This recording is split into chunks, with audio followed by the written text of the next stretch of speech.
मराठी लघुलेखन 100 शब्द प्रति minute. 5 second. Start. परिस्थितीचा गुलाम होण्याचे आपण नाकारलं पाहिजे. त्याउलट आपली परिस्थिती घडवली पाहिजे. हाताशी असणारा वेळ फार थोडा आहे, म्हणून आपले जीवितकार्य निश्चित करून सर्व शक्ती त्यांच्या पूर्तीसाठी वेचल्या पाहिजेत. एक जीवन, एक ध्येय हेच आपले ब्रीदवाक्य असले पाहिजे. हजारो चांगल्या गोष्टी आहेत, परंतु त्या जर आपल्या ध्येयपूर्तीसाठी उपयोगी ठरणाऱ्या नसतील तर आपण निशंकपणे त्यांचा त्याग केला पाहिजे. काय स्वीकारायचं आणि काय नाकारायचं याचा विवेक आपल्यापाशी पाहिजे. अशी अनेक माणसे असतात की जीवनाच्या संध्याकाळी वयाच्या साठीतही त्यांचे ध्येय निश्चित नसतात.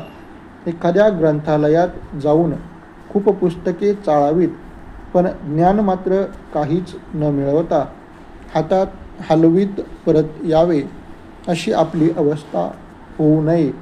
ज्यांना जीवनाच्या उशाखालीच ध्येय निश्चित करता येते ते खरेच भाग्यवान असतात. उतारवयात संध्याछाया दाटून येतात तेव्हा कृतार्थ जीवनाचं समाधान त्यांना मिळते. ध्येय निश्चित करण्याच्या आपले जीवन वाया गेले नाही याचे समाधान त्यांना मिळते. परिच्छेद. आयुष्य हे लक्ष गाठणाऱ्या बाणासारखे अंतिम असले पाहिजे. तसेच आयुष्य हे कबड्डीच्या खेळासारखे आहे. जोवर दम टिकून आहे तोवरच आपले कौशल्य पणाला लावून गडी बाद करता येते. अन्यथा उगीचच इकडे तिकडे पळून बराच आरडाओरडा करून रिकाम्या हाताने परत यावे लागते. असा खेळ व्यर्थ आहे. आपला शेवटचा श्वास आपण घेऊ तेव्हा ध्येय प्राप्तीचा आनंद आपल्या अंतरात दाटलेला असला पाहिजे. आयुष्यात मध्यान्होत्तर केव्हाच डळली. संध्याछाया दाटून आल्या आणि मी मात्र काहीच मिळविले नाही असे वैफल्याचे उद्गार काढण्याची वेळ त्यावेळी आपल्यावर येऊ नये. म्हणून आपले जीवितकार्य निश्चित ठरविणे आवश्यक आहे.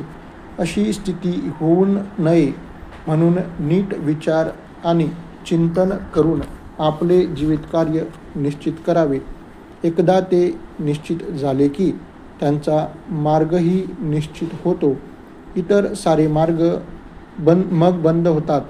आपली शक्ती, आपल्या क्षमता आणि आपल्या मर्यादा लक्षात घेऊन एखाद्या सेनाधिकाऱ्याप्रमाणे आपण योजना आखल्या पाहिजेत.